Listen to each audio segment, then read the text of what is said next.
Bienvenidos a este Congreso Internacional. Le pedimos que por favor apague su celular y guarde silencio. Gracias por su colaboración.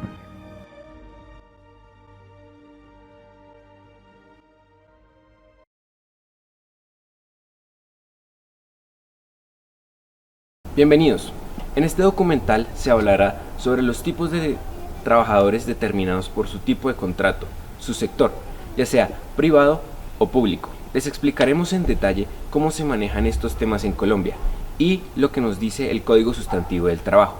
Empezaremos este trabajo con la definición de algunos conceptos básicos que necesitamos entender.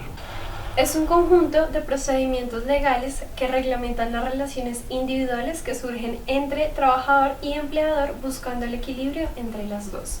Establece las formas de contratación, concepto de salario y sus modalidades, derechos y deberes de los trabajadores y de los empleadores, las prestaciones sociales y la libertad de asociación. El trabajo que regula este código es toda actividad humana, libre, ya sea material o intelectual, permanente o transitoria, que una persona natural ejecuta conscientemente al servicio de otra, y cualquiera que sea su finalidad, siempre que se efectúe en ejecución de un contrato de trabajo. Es aquel por el cual una persona natural se obliga a prestar su servicio personal a otra persona natural o jurídica, bajo la continua dependencia o subordinación de la segunda y mediante remuneración. Nos planteamos los siguientes interrogantes. ¿Qué es un servidor público? Servidores públicos. Son servidores públicos los miembros de las corporaciones públicas, congresistas, diputados y concejales, entre otros, los empleados y trabajadores del Estado de todas las entidades. Los servidores públicos están al servicio del Estado y de la comunidad, ejercen sus funciones en la forma prevista por la Constitución, la ley y el reglamento. También existen particulares que temporalmente desempeñan funciones públicas, como los contratistas de prestación de servicios, cuyo régimen se encuentra establecido en la ley. ¿Qué es el empleo público? Empleo público es el conjunto de funciones, tareas y responsabilidades que se asignan a una persona y las competencias requeridas para llevarlas a cabo, con el propósito de satisfacer el cumplimiento de los planes de desarrollo y los fines del Estado. ¿Cuáles son los tipos de empleados públicos? Los empleos se agrupan en niveles jerárquicos y tienen una denominación, un código y un grado. Por ejemplo, profesional especializado, código 2028, grado 12. ¿Y de qué manera puede un ciudadano integrarse al empleo público? Carrera administrativa. Es el sistema técnico de administración de personal al cual se ingresa tras superar un concurso de méritos. Una vez la persona supera todas las etapas del proceso de selección, es nombrada en periodo de prueba por 6 meses, al final de los cuales le será evaluado su desempeño e inscrito en el registro público de carrera. Existe el Sistema General de Carrera y algunos sistemas específicos como por ejemplo el de las superintendencias, la DIAN o el IMPEC. Los nombramientos provisionales constituyen un mecanismo de carácter excepcional y transitorio para proveer en forma temporal un empleo de carrera administrativa con personal que no ha sido seleccionado mediante el sistema de mérito, con el fin de evitar la interrupción en la prestación del servicio. Libre nombramiento y remoción. Este tipo de empleos implica dirección, conducción y orientación institucionales o especial confianza. Su provisión está a cargo directamente del nominador de la entidad, teniendo en cuenta los criterios de mérito, capacidad y experiencia para el desempeño del empleo. Estos nombramientos se denominan ordinarios. Período. Los servidores que se posesionan en este tipo de empleo tienen un período fijo institucional, como es el caso de los personeros, el Contralor General de la República, el Procurador General de la Nación, el Fiscal General de la Nación, entre otros. Elección popular. Los empleados que ocupan estos empleos son elegidos mediante voto directo de los ciudadanos, como el presidente, gobernadores y alcaldes. ¿Cuál es el régimen de inhabilidades y compatibilidades que cobija a estos trabajadores? Todos los servidores públicos están cobijados por un régimen de inhabilidades e incompatibilidades que es muy importante conocer. Inhabilidad. Incapacidad o circunstancia que impide a una persona ser elegida o designada en un cargo público, y en ciertos casos impide el ejercicio del empleo a quienes ya se encuentran vinculados al servicio. Incompatibilidad. Imposibilidad jurídica de coexistencia de dos actividades. Bienvenido. Gracias al talento y compromiso de personas como usted, haremos de este un Estado más eficiente, más transparente, más cercano al ciudadano.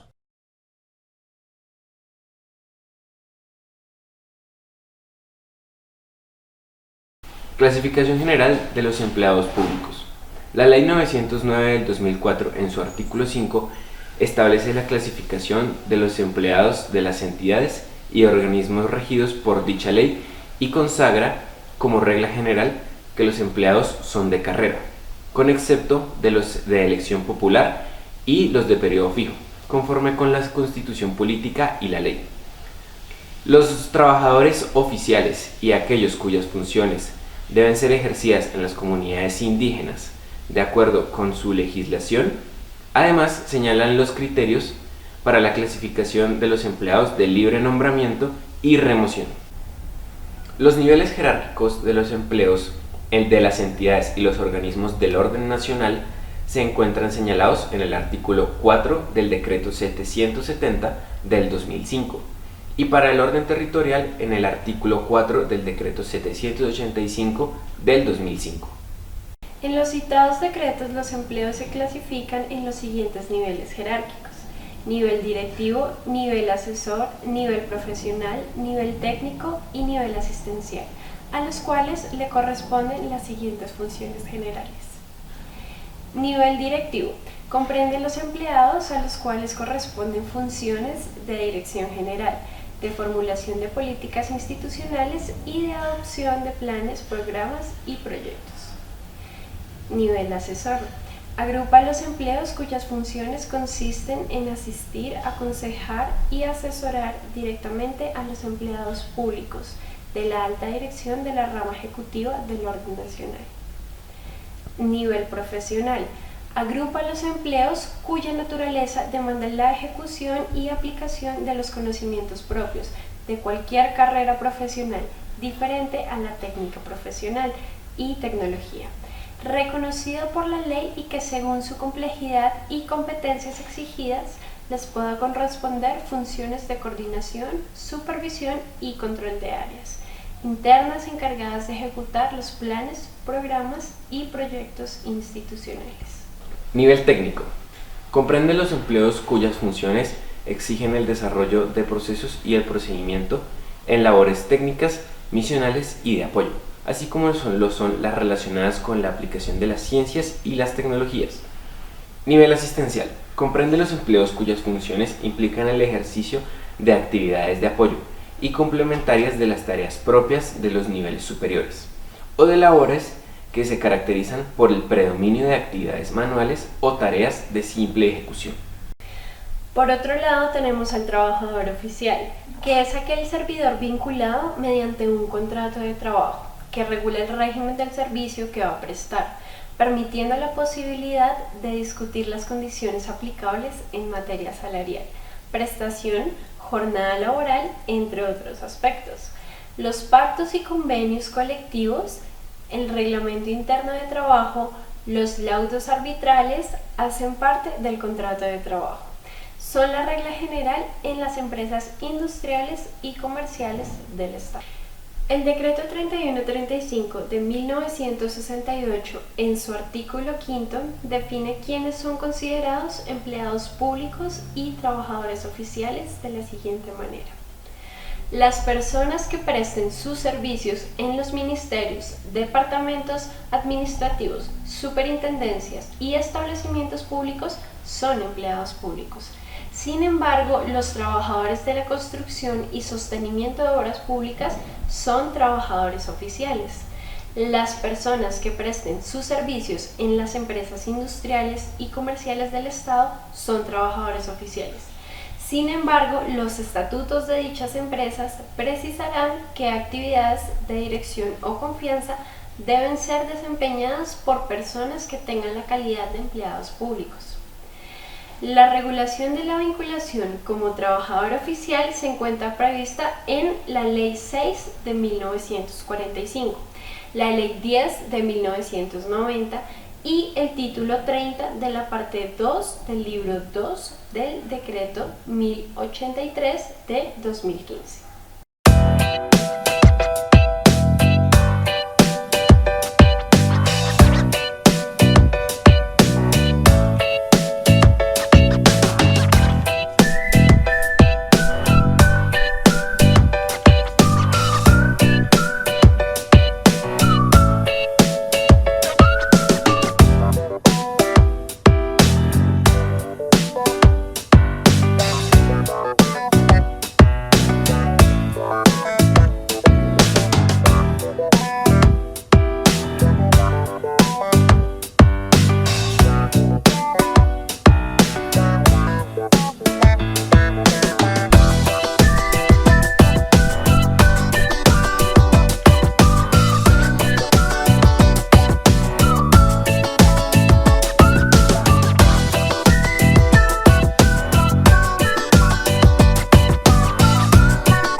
Régimen general de empleo. De acuerdo con el artículo 122 de la Constitución Política, no habrá empleo público que no determine funciones detalladas en ley o reglamentos, y para proveer los de carácter remunerado se requiere que estén contemplados en las respectivas plantas y previstos sus emolumentos en los presupuestos correspondientes. Lo anterior con base a la Constitución del Empleo nos indica lo siguiente. Primero, los empleos públicos de cada entidad deben estar contemplados en su planta de personal, la cual tiene fundamento en el artículo 189, numeral 14, para el orden nacional, y el artículo 305, numeral 7, y 315, numeral 7, para el orden territorial, gobernaciones, alcaldías, entre otros, respectivamente. Primero, los empleos públicos de cada entidad deben estar completados en su planta de personal, lo cual tiene fundamento en el artículo 189, numeral 14, para el orden nacional, y en los artículos 305, numeral 7, y 315, numeral 7, para el orden territorial, gobernaciones y alcaldías respectivamente. Segundo, las funciones y requisitos generales de los empleos están definidos en la Ley para el Orden Nacional. Se encuentran en el Decreto 770 de 2005 y para el Orden Territorial en el Decreto 785 de 2005. Cada entidad deberá establecer su propio manual específico de funciones y requisitos según lo contemplado en el artículo 9 del Decreto 2539 de 2005, en el cual se establecen las competencias laborales generales para los empleos públicos de los distintos niveles jerárquicos de las entidades a las cuales se aplican los decretos Ley 770 y 785 de 2005. Tercero, los emolumentos de los empleados deben constar en el presupuesto correspondiente de cada entidad. Pero, ¿qué dice el Código Sustantivo del Trabajo respecto al empleo público? Servidores públicos. En el artículo 4 de los servidores públicos, las relaciones del derecho individual del trabajo entre la administración pública y los trabajadores de ferrocarriles, empresas, obras públicas y demás servidores del Estado no se rigen por este código, sino por algunos estatutos especiales que se mencionarán más adelante. Protección de derechos. Artículo 9. Protección al trabajo. El trabajo goza de la protección del Estado en una forma prevista en la Constitución Nacional y las leyes. Los funcionarios públicos están obligados a prestar a los trabajadores una debida y oportuna protección para la garantía y eficacia de sus derechos, de acuerdo con sus atribuciones. Pensiones. El artículo 11, la Ley 71 de 1988 y las leyes 33 de 1973, 12 de 1975, cuarta de 1976 y entre otras, contienen los derechos mínimos en materia de pensiones y sustituciones pensionales que se aplicarán en favor de los afiliados de cualquier naturaleza en las entidades de previsión social, del sector público en todos los niveles y de las normas aplicables a las entidades de previsión social del sector privado, lo mismo que las personas naturales y jurídicas que reconozcan y paguen pensiones de jubilación, vejez o invalidez. Sindicatos. Gozan de la garantía del fuero sindical en los términos del artículo 406 de los trabajadores amparados por el fuero sindical. Los servidores públicos, exceptuando aquellos servidores que ejerzan jurisdicción, autoridad civil o cargos de dirección o administración. Artículo 414. Derecho de asociación.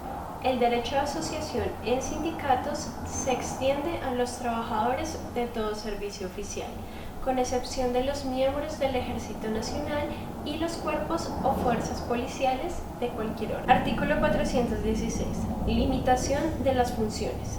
Los sindicatos de empleados públicos no pueden presentar pliegos de peticiones ni celebrar convenciones colectivas, pero los sindicatos de los demás trabajadores oficiales tienen todas las atribuciones de los otros sindicatos de trabajadores y sus pliegos de peticiones se tramitarán en los mismos términos que los demás, aun cuando no puedan declarar o hacer huelga.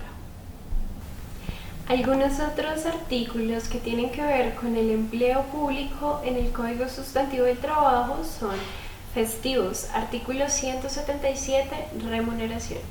Vacaciones, artículo 1 del reconocimiento de vacaciones en caso del retiro del servicio o terminación del contrato de trabajo. Riesgos profesionales, artículo 3, campo de aplicación. Conciliaciones, artículo 440, obligaciones de los representantes, o artículo 452, procedencia del arbitramiento. Cierre de empresa, artículo 464, empresas de servicios públicos. Si tuviera que enviar algo realmente importante, iría a la oficina de correos dirigida por el gobierno y considerada parte del sector público, o iría a un lugar como UPS o FedEx, que son empresas privadas.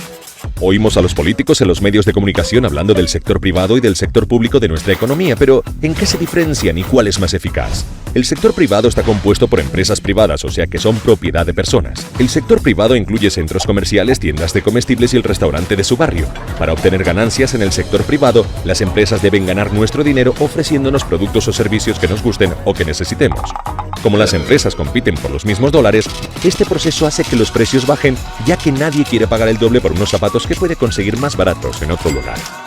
Pero el sector público no opera para conseguir ganancias, no tiene que competir por nuestros dólares. Más bien, el sector público usa el dinero de nuestros impuestos para financiar sus servicios.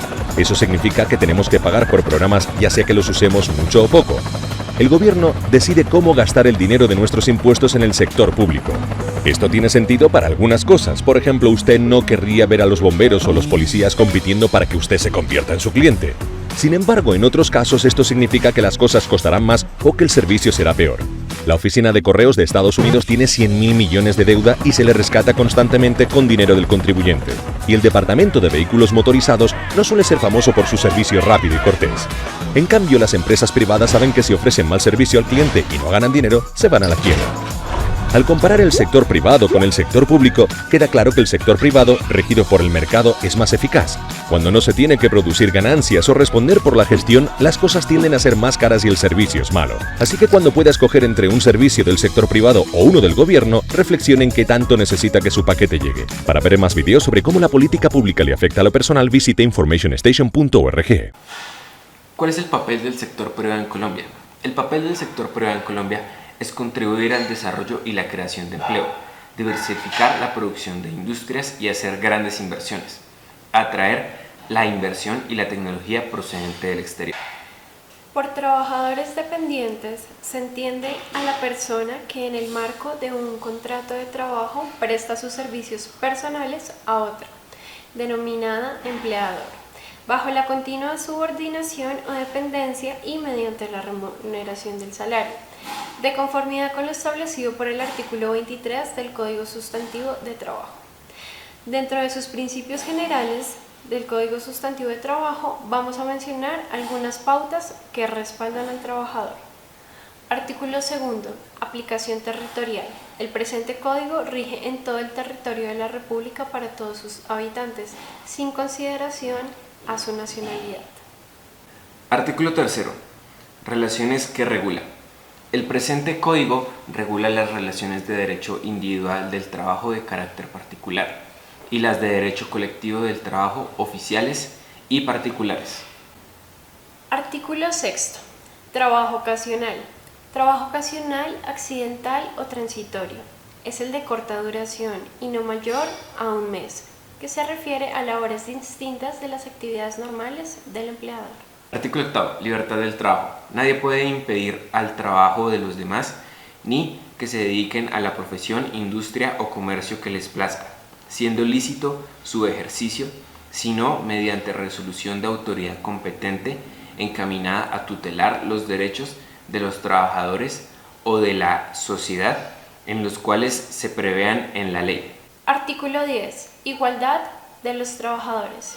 Todos los trabajadores son iguales ante la ley, tienen la misma protección y garantías, y en consecuencia queda abolida toda distinción jurídica entre los trabajadores por razón de carácter intelectual o material de la labor, su forma o su retribución, salvo las excepciones establecidas por la ley. Artículo 11. Derecho al trabajo. Toda persona tiene derecho al trabajo y goza de la libertad de escoger su profesión u oficio, dentro de las normas prescritas en la Constitución y la ley. Artículo 13. Mínimo de derechos y garantías. Las disposiciones de este código contienen el mínimo de derechos y garantías consagradas en favor de los trabajadores. No reproduce efecto alguno cualquiera estipulado de que afecte o desconozca este mínimo. Artículo 14. Carácter de orden público. Irrenunciabilidad. Las disposiciones legales que regulan el trabajo humano son de orden público y por consiguiente los derechos y prerrogativas que ellas conceden son irrenunciables, salvo los casos expresamente exceptuados por la ley. Artículo 15. Validez de la transacción. Es válida la transacción en los asuntos del trabajo, salvo cuando se trate de derechos ciertos e indiscutibles. Artículo 16. Las normas sobre trabajo, por ser de orden público, producen efecto general inmediato, por lo cual se aplican también a los contratos de trabajo que estén vigentes o en curso en el momento en el que dichas normas empiecen a regir, pero no tienen efecto prerrogativo. Esto es, no afectan situaciones definidas o consumadas conforme a leyes anteriores. Segundo, cuando una ley nueva establezca una prestación ya reconocida espontáneamente o por convención o fallo arbitral por el empleador, se pagará la más favorable al trabajador. Artículo 17. Órganos de control. La vigilancia del cumplimiento de las disposiciones sociales está encomendada en las autoridades administrativas del trabajo. Trabajadores independientes. Se considera trabajador independiente toda persona que preste sus servicios sin ninguna vinculación contractual bajo su cuenta y riesgo, y por contratista. La persona que presta sus servicios a través de un contrato de prestación de servicios o cualquier otra modalidad de contrato civil o comercial sin ninguna subordinación o dependencia del ejercicio de sus funciones. De acuerdo con la resolución 5858 del 2016 del Ministerio de Salud y Protección Social, De acuerdo con la resolución 5858 de 2016 del Ministerio de Salud y Protección Social, el calificativo de trabajador independiente es usado para el pago de los aportes al sistema de seguridad social integral y para fiscales de una persona natural que realiza una actividad económica o presta sus servicios de manera personal y por su cuenta y riesgo. Este tipo de trabajador debe aportar obligatoriamente a los sistemas generales de salud y pensión. ¿Te has preguntado sobre los contratos laborales en Colombia? De acuerdo al artículo 22 del Código Sustantivo del Trabajo, se define como contrato laboral aquel por el cual una persona natural se obliga a prestar un servicio personal a otra persona, natural o jurídica, bajo la continua dependencia o subordinación de la segunda y mediante una remuneración o pago. Todos los contratos laborales en Colombia tienen derecho a los pagos de prestaciones sociales como salud, pensión, cesantías, primas, ARL y vacaciones. También cuenta con beneficios como la participación activa frente a los programas que proporcione la organización. Pero, ¿qué tipos de contratos laborales existen en Colombia? Los contratos se dan de dos maneras, por su forma y su duración. Por su forma verbal o escrita, por su duración de las siguientes maneras. Contrato término fijo. En dicho contrato el empleado puede ser contratado desde un día hasta 3 años, el cual puede ser renovado de manera indefinida transcurrido este tiempo. De lo contrario, el tiempo mínimo para una prórroga es de 1 año y se podría hacer solo 3 veces de manera sucesiva. El empleado goza de todos los beneficios de ley en cuanto a las prestaciones sociales. Pero, ¿un empleado que labore menos de 1 año cuenta con prestación de servicios? Según el Código Sustantivo del Trabajo en el artículo 46, en los contratos a término fijo inferior a 1 año, los trabajadores tendrán derecho al pago de vacaciones y prima de servicios en proporción al tiempo laborado, cualquiera que éste sea. Pero, y en caso de que ninguna de las partes del contrato no avise de manera escrita la no prórroga del contrato, ¿qué ocurriría? De no ser informado de manera escrita y sin una antelación no inferior a 30 días a la fecha de vencimiento del contrato, la no prórroga de el contrato será renovado por un periodo igual al inicialmente acordado. si la prórroga es la tercera, se dará por entendido que el contrato se va a término indefinido. ¿Cómo se indemnizará a un empleado que fue despedido sin justa causa? Bueno, cuando el empleado es despedido sin justa causa, deberá ser indemnizado con los salarios faltantes para la finalización del contrato. Contrato laboral a término indefinido. Este tipo de contrato cuenta con un periodo de vigencia que dependerá de las razones de su origen y la subsistencia de estas. Pero, ¿cómo se indemniza a un empleado que fue despedido sin justa causa? Para los empleados que devengan hasta 10 salarios mínimos mensuales legales vigentes, tendrán derecho a recibir 30 días de salario por el primer año y 20 días por cada año siguiente. En el caso de los empleados que devengan más de 10 salarios mínimos mensuales legales vigentes, tendrán derecho a recibir 20 días de salario por el primer año y 15 días por cada año siguiente. Contrato término de obra o labor. El tiempo de terminación para este contrato no está dado por fecha, sino por el tiempo que se requiere o se necesite para cumplir la obra o la labor. ¿Este tipo de contrato es de prestación de servicios? No. Este tipo de contrato cuenta con todos los beneficios de los contratos a término fijo e indefinido por el hecho de ser un contrato laboral. Ahora, si usted es estudiante, el siguiente contrato será de su interés. Contrato de aprendizaje. Este tipo de contrato es una forma especial de vinculación con una empresa, donde el objetivo de esta es capacitar a una persona universitaria o de otras instituciones educativas por medio de una práctica de formación, y esta a su vez será remunerada. No se recibe un salario o sueldo, es una compensación por parte de la empresa, la cual no puede ser inferior a un salario mínimo. ¿Cuánto es la duración máxima de un contrato de aprendizaje? Según el artículo de la Ley 789 del 2002, este tipo de contrato cuenta con una duración máxima de 2 años, ya sea continuo o discontinuo ese tiempo. La organización se encuentra en la obligación de afiliar al aprendiz a un sistema de seguridad social. Contrato civil por prestación de servicios. Este no es un contrato laboral. En él se pacta llevarse a cabo una labor específica que se ejercerá de acuerdo a la capacidad, experiencia y formación de la persona contratada, donde el empleado contará con independencia al momento de elegir la manera en que desarrollará su labor, haciendo así un criterio técnico y científico de carácter autónomo que empleará en el desarrollo de su labor. Entonces, por ser un contrato de carácter ocasional de trabajo, ¿puede contar con prestación de servicios? Bien, el contrato de prestación de servicios, como su nombre lo indica, se limita a prestar un servicio. Por ende, la naturaleza de este tipo de contrato es de carácter civil, es decir, no se brindan o se dan los beneficios que sí poseen los contratos laborales. ¿Y la afiliación a un sistema de seguridad social? ¿Qué pasa con ella? Bueno, la afiliación al sistema de seguridad social lo tendrán que hacer el mismo empleado, como trabajador independiente. Dicho lo anterior, es importante conocer el tipo de contrato al que se aplicará, como su forma, contenido, terminación, las obligaciones y derechos que adquiere cada uno de ellos. Hasta aquí toda la información sobre contratos laborales en Colombia. Gracias y hasta una próxima ocasión.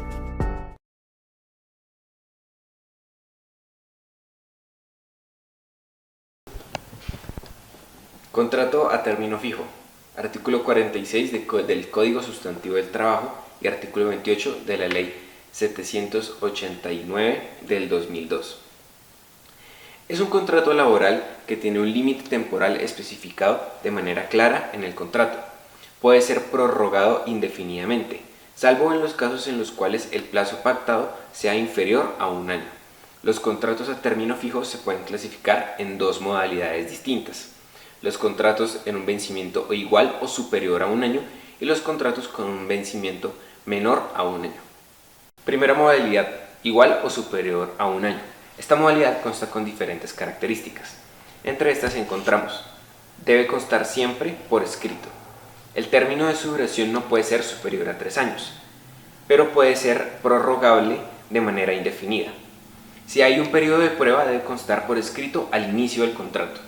Para su determinación no se requiere aviso previo. En caso de determinación unilateral del contrato, sin justa causa, el empleador deberá pagar al trabajador una indemnización, en los términos establecidos en el artículo 28 de la Ley 789 del 2002. Segunda modalidad. Esta modalidad es en la que el contrato es inferior a un año. Este tipo de modalidad también tiene otras características. Entre estas características encontramos: este tipo de contratos solo puede prorrogarse hasta 3 veces, por periodos iguales o inferiores, al cabo de los cuales el término de renovación no podrá ser inferior a un año. Y lo segundo es que para terminar no se requiere un previo aviso. En caso de la terminación unilateral del contrato sin justa causa, el empleador deberá pagar al trabajador una indemnización en los términos establecidos en el artículo 28 de la Ley 789 del 2000. Contrato a término indefinido, artículo 47 del Código Sustantivo del Trabajo. El contrato a término indefinido es aquel que no tiene estipulada una fecha de terminación de la obligación entre el empleador y el empleado, cuya duración no está determinada por la de obra o la naturaleza de la labor contratada, o no se refiera de manera explícita a un trabajo ocasional o transitorio. Puede hacerse por escrito o de forma verbal. Sus características son que si se quieren establecer cláusulas específicas para el contrato, es necesario formalizar el contrato a través de un contrato escrito. El empleador se compromete a pagar prestaciones sociales, prima de servicios, descansos remunerados y aportes para fiscales.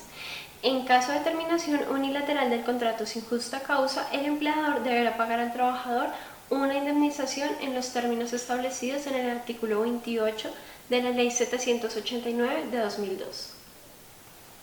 Contrato de obra-valor, artículo 45 del Código Sustantivo del Trabajo.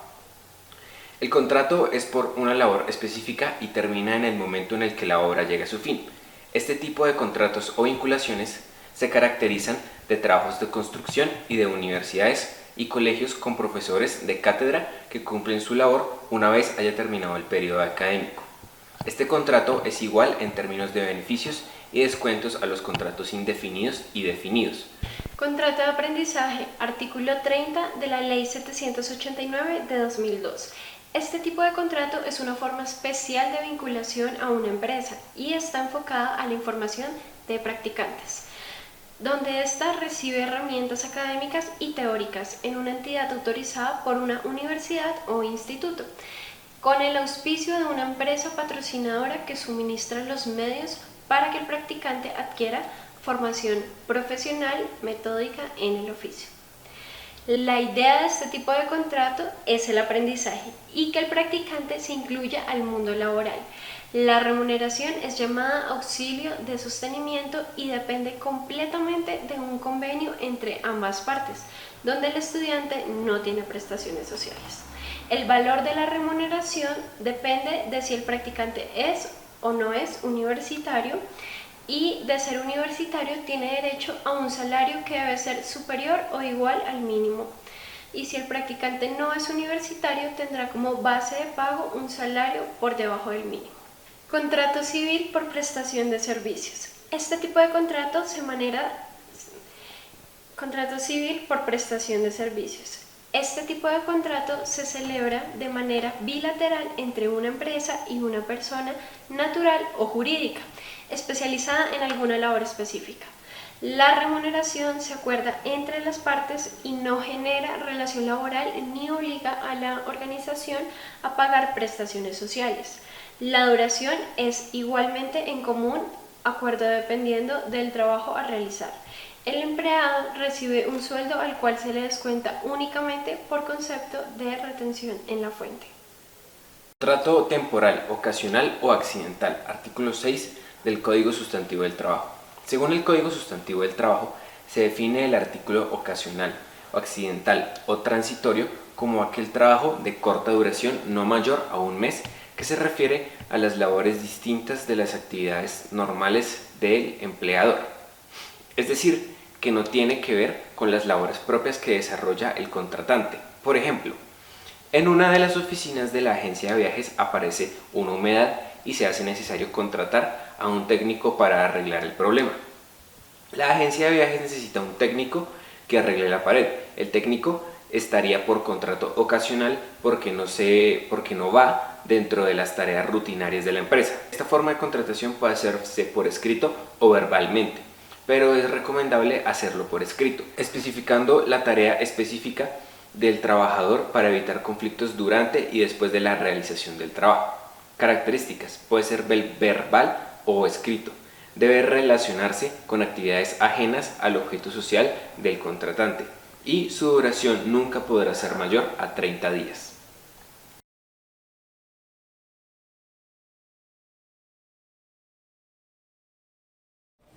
Bueno, no podría hablar de una ley o un decreto, pero el proceso de reclutamiento y contratación que se presenta en mayor proporción es el de la recomendación, lo que denota que no es equitativo ni justo el proceso para el resto de posibles aspirantes.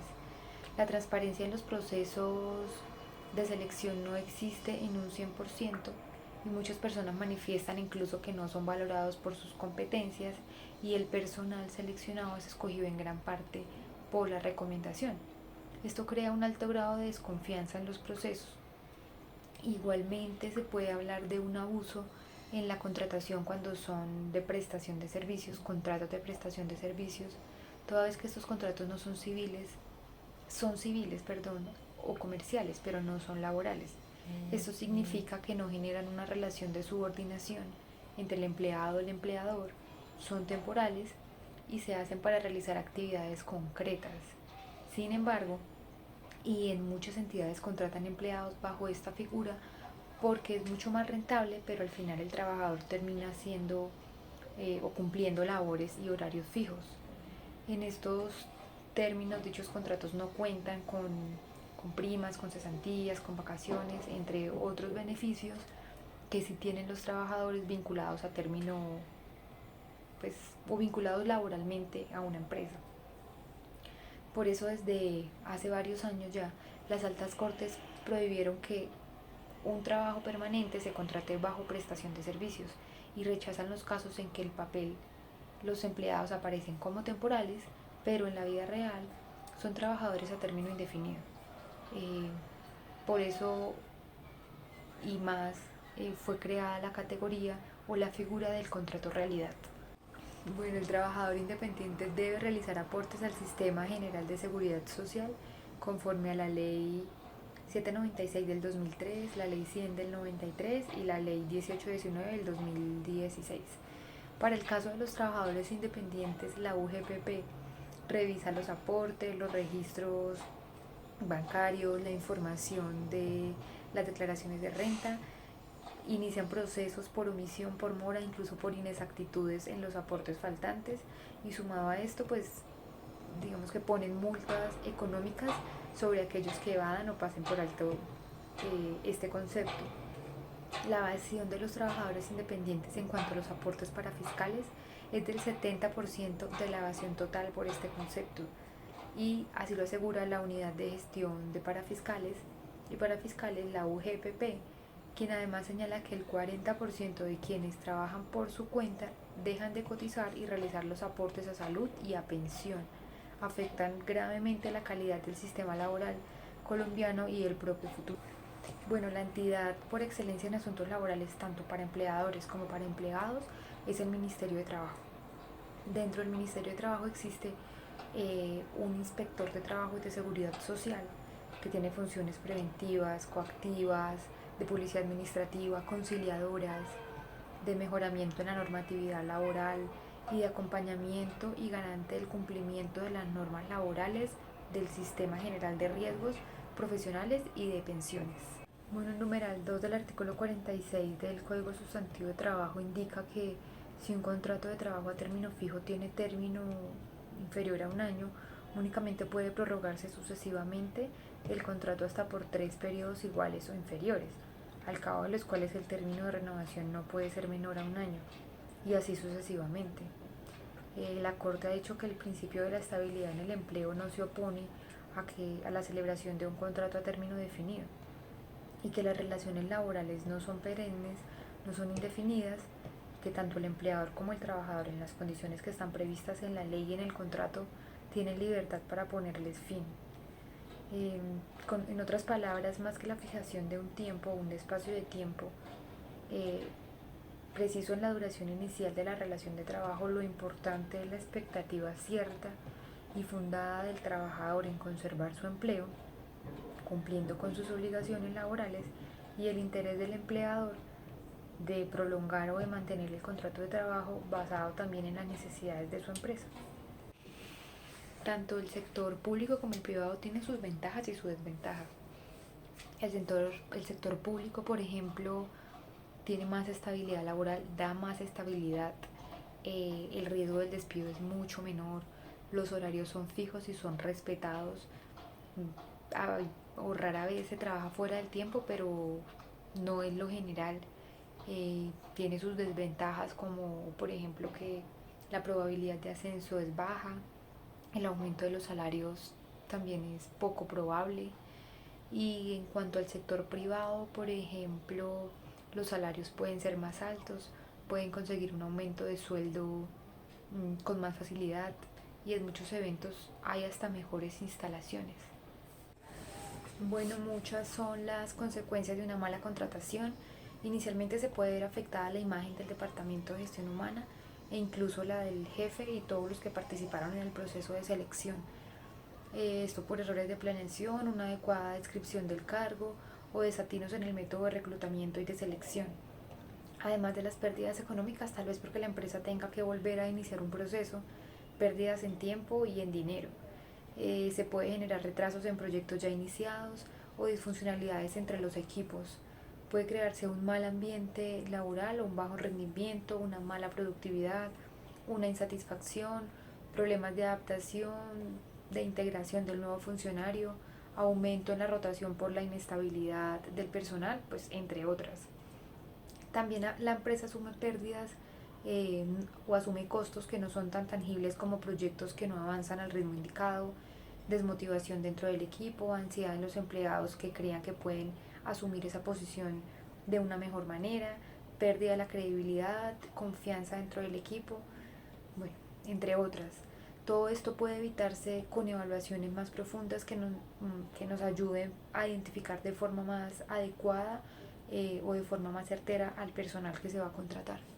Y para concluir, estas han sido las medidas de protección que se han tomado frente a la situación actual de emergencia sanitaria en la que nos encontramos.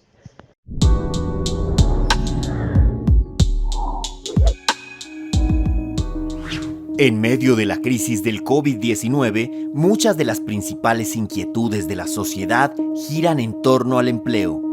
¿Quiénes podrán conservarlo? ¿La ley le ofrece algún tipo de protección a los trabajadores en una coyuntura semejante? ¿La empresa privada tiene algún tipo de responsabilidad social en medio de esta crisis? ¿Los despidos son legales?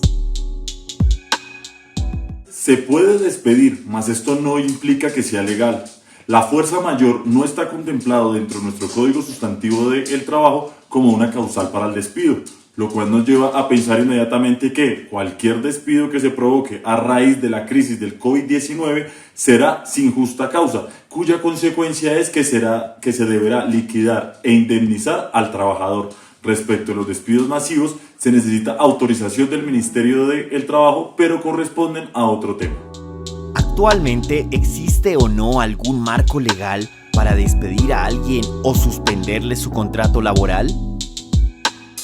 Sobre la suspensión existen dos figuras. La primera, la suspensión total de la empresa hasta por 120 días con autorización previa del Ministerio del Trabajo, o la segunda, que es la fuerza mayor. ¿Qué es la fuerza mayor? La absoluta imposibilidad de cumplir con las obligaciones contractuales. Sí se puede realizar, es autónoma de parte del empleador, y quien define si hubo o no fuerza mayor es un juez. Es decir, solo se decretará con posterioridad su legalidad o ilegalidad. ¿El sector público puede despedir o no empleados en este momento? ¿Por qué sí o por qué no? ¿Depende del tipo de contrato? Si es por justa causa, efectivamente se pueden realizar los despidos. Si no existe justa causa, no se deben y no se pueden realizar. De hecho, se esperaría que fuera el sector público quien ayudara a la economía en este momento tan difícil. Hay denuncias de contratistas, de empresas contratistas, a las cuales sin haberles suspendido el pago, sí han cancelado y terminado los contratos de sus trabajadores. Por ejemplo, barrenderos, por ejemplo, petroleras, entre otras empresas. ¿Son legales las licencias no remuneradas? Las licencias no remuneradas son permisos que el empleador concede al trabajador cuando este último se lo solicita. ¿Qué quiere decir? Que la voluntad debe venir de parte del trabajador. Todas las licencias no remuneradas que sean obligadas a ser solicitadas de parte del empleador constituyen acoso laboral y no pueden ser decretadas en el mundo del derecho porque se entiende que la voluntad está viciada. ¿Qué es el concepto de solidaridad para conservar el empleo? ¿Cómo atañe esto a la empresa privada? ¿Se puede hablar de solidaridad para conservar el empleo? Más allá de todas las normas y las leyes que he citado y que además protegen al trabajador, como lo son el Código Sustantivo del Trabajo, tenemos que entender que existe un principio y es que nadie está obligado a lo imposible. En estos momentos, más allá de las grandes empresas, hay muchos pequeños y medianos empresarios que no tienen cómo pagar nómina a sus trabajadores y que a partir de ahí se esperaría una solidaridad entre trabajador y empleador para mantener el empleo con ciertas características propias que lleven a una renegociación de los contratos de manera temporal. Muchas personas y muchos grandes académicos del derecho laboral consideran que posterior a esto será la Corte Suprema de Justicia, Sala Laboral, quien deba determinar cómo se fallarán todos los casos sobre despidos, sobre suspensiones, sobre vacaciones que se hayan decretado durante la pandemia. Pero realmente es incierto porque fallar solo a favor del trabajador crearía un problema económico porque quebraría a los empresarios. ¿Por qué se habla en este momento de diferenciar entre teletrabajo y trabajo en casa? ¿Qué importancia tiene para los trabajadores y los empleadores? ¿Cuál es la diferencia entre teletrabajo y trabajo en casa? El teletrabajo es una forma de organización laboral que se basa en la ejecución de las funciones con apoyo de las TIC. En estos casos, el empleador debe brindar al empleado todas las características para que se realice efectivamente con sus obligaciones. El trabajo en casa no es una modalidad contractual, pues no implica una modificación real del lugar del trabajo. Sencillamente se entiende como un beneficio ocasional para el trabajador. Lo que están realizando en casa en estos momentos tienen que diferenciarlo de teletrabajo o de trabajo en casa por las prestaciones que deben darles el empleador y segundo, por saber cuál es su lugar real de ejecución de sus obligaciones.